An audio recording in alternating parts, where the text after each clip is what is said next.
Welcome to the Global Warwatch Network. Today we're asking a question that's really been hitting the headlines. Did China actually threaten to, blow up America's undersea spy network? The truth might be a bit more nuanced.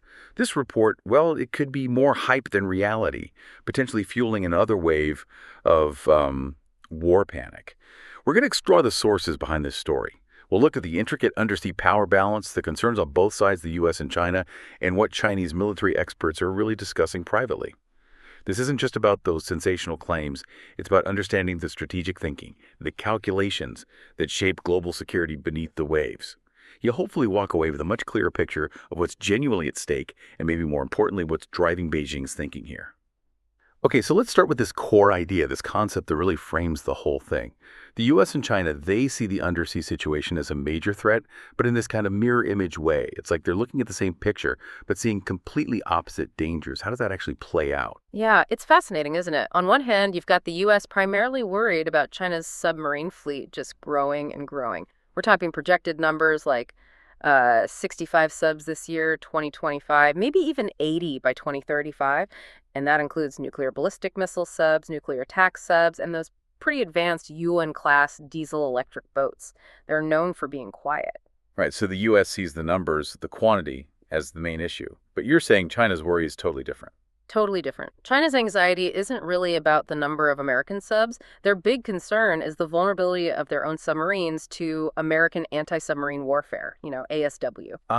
Okay, so what does that mean for Beijing, practically speaking? Well, they think there's a really high chance their subs get detected, especially when they're most vulnerable, like leaving port or operating in those near seas close to home.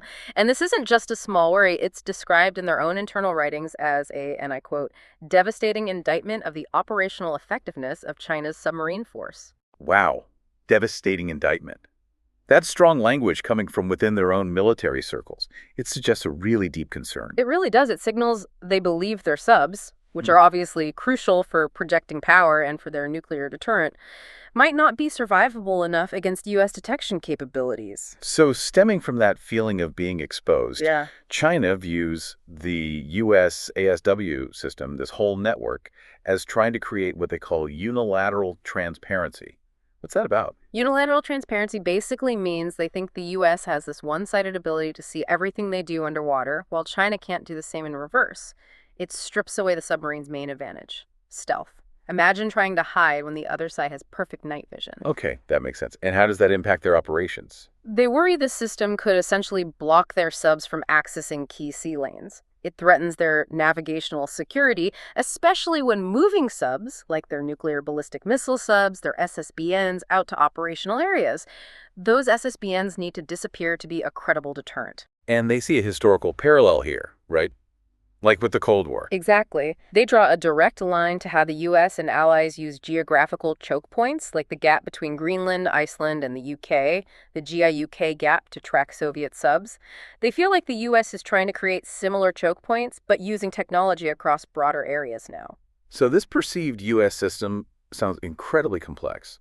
What parts of it are they most concerned about? You mentioned it's integrated and three-dimensional. Right. They see it as this multi-layered net. It includes surface warships, American submarines hunting their subs, maritime patrol aircraft like the P-8 Poseidon, satellites looking down, underwater drones, and critically, those fixed seabed sonar arrays, the Integrated Undersea Surveillance System, or IUSS, plus the Sabotage ships towing those long sensor tails. And they think the U.S. is mapping the seabed, too. Yes, they believe U.S. survey ships are mapping the ocean floor and charting water conditions to optimize sonar performance, and that other vessels are collecting acoustic signatures, the unique sound profiles of Chinese subs, to build up a library for easier identification. Okay, that's the Chinese perspective. Yeah. But how accurate is it? Is the U.S. ASW system really that good? Well, according to Brian Clark, he's with the Hudson Institute, former Navy sub-officer. Yeah, the Chinese assessment is largely on point. He basically says the U.S. IUSS test network and the Certus ships have been very effective at tracking subs in key areas for decades. So China's concerns aren't unfounded. Okay, so the threat perception is grounded in reality. Yeah. Which brings us back to the headlines. If China feels this vulnerable, this devastating indictment, what are they proposing to do about it? This is where the idea of attacking the network comes in, right? Precisely. Because they feel so exposed, you see discussion within the plan, the People's Liberation Army Navy, advocating for ways to systematically disrupt or even destroy parts of the U.S. undersea sensor network, specifically in wartime. And this isn't just speculation, it's in their internal discussions. Yes, this comes from analysis of internal Chinese military journals, like a publication called Military Art. Ryan Martinson at the U.S. Naval War College points out these journals offer insights you just don't get from public statements.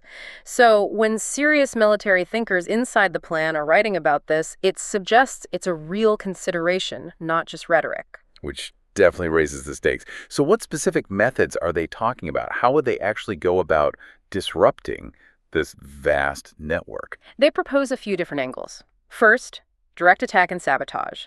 They see the command and control nodes of the U.S. system as its weak point, its Achilles heel.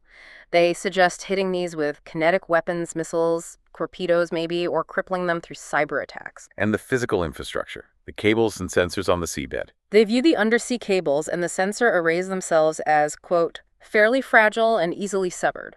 So physical attacks, maybe using specialized subs or unmanned underwater vehicles, UUVs, to cut cables or destroy specific sensor nodes are definitely on the table. Okay, direct attack. What else? Second, spoofing and disruption.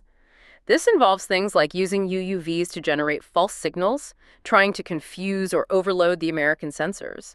And interestingly, they also mention leveraging China's enormous commercial fishing fleet.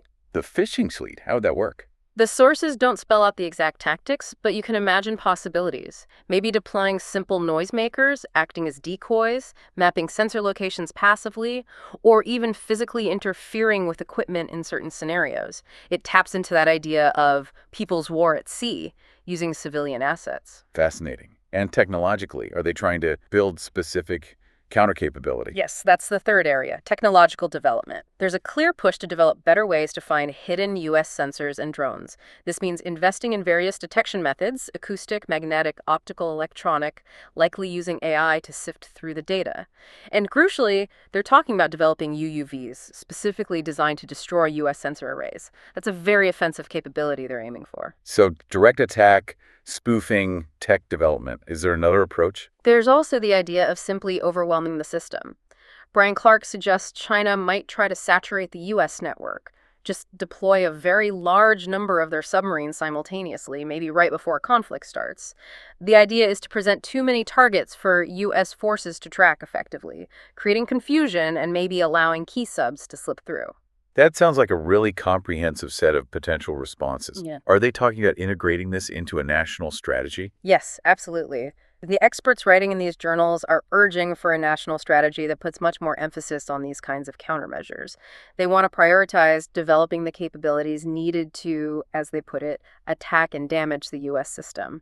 It's clearly seen as vital for their submarine forces' future effectiveness. Okay, so China has these plans, these discussions. We know U.S. Navy leaders are concerned about more Chinese subs out there. But how easy would it actually be for China to pull off these countermeasures? That's the key question, isn't it? Ryan Martinson stresses that the U.S. has to take these discussions seriously because they're coming from credible experts within the plan. But Brian Clark brings in a dose of reality about the difficulty. He points out that finding small objects, like sensors or UUVs, on the vast, deep ocean floor or even in the water column is incredibly hard. Right. It's not like finding a ship on the surface. The undersea environment is huge and opaque. Exactly. It's technically very challenging. Clark also makes other important points. Actively hunting and attacking U.S. sensors would tie up a lot of Chinese naval assets, ships, subs, UUVs that might be needed elsewhere. An opportunity cost. Precisely. It takes time, potentially a lot of time, which they might not have in a crisis, and focusing attacks inside the first island chain might keep their own subs pinned in when they actually want them out in the Pacific. That's a good point. And there's also the fact that China's own defenses have pushed U.S. forces further back. Yes, even Chinese analysts acknowledge that. Their improved anti-accessoria denial, or A2AD, capabilities mean U.S. surface ships and aircraft can't operate as freely close to China as they used to. This forces U.S. ASW operations further offshore, which complicates things for the U.S. too. It's this constant strategic push and pull. So this definitely underscores the need for the U.S. to stay vigilant and keep investing in its own ASW tech and defenses. It's a dynamic competition. Absolutely. It's an ongoing technological and strategic race detection versus stealth, countermeasures versus countermeasures. Okay, let's try to wrap this up for our listeners. What's the big picture here? We've got the U.S. seeing this quantitative threat, more and more Chinese subs, and then China sees this qualitative threat, the effectiveness of U.S. detection making their subs vulnerable. Is that a fair summary? I think that captures the core dynamic, yes. It's not a straightforward case of aggression versus defense. It's really about each side reacting to what they perceive as a critical vulnerability or a significant challenge posed by the other's capabilities. So it highlights how military strategy evolves and how these internal assessments, these fears about one's own weaknesses, can really drive national priorities and even potential wartime actions. Exactly. It's a reminder to look past the easy headlines, the scary ones about blowing up spy nets, and try to understand the deeper strategic logic and the perceived vulnerabilities that are actually motivating these discussions and plans. And for us, maybe the most provocative thought to leave with is this. What if the real story isn't in aggressive China planning unprovoked attacks on U.S. systems? What if it's more about China's internal assessment of its own weaknesses, its own submarine vulnerabilities that's driving these potential countermeasures? How does thinking about it that way change how we interpret signals coming out of Beijing, especially regarding risk and escalation? Something to consider. Well, thank you for your time and for joining us in this exploration of some really critical global security issues. We hope you found it insightful. If you enjoyed this discussion, please do like, share, and subscribe to the Global Warwatch Network. We genuinely love to hear your thoughts too, so please share them in the comments section below. And you can join us on social media. All the links for that are provided in the description. Thanks again for listening.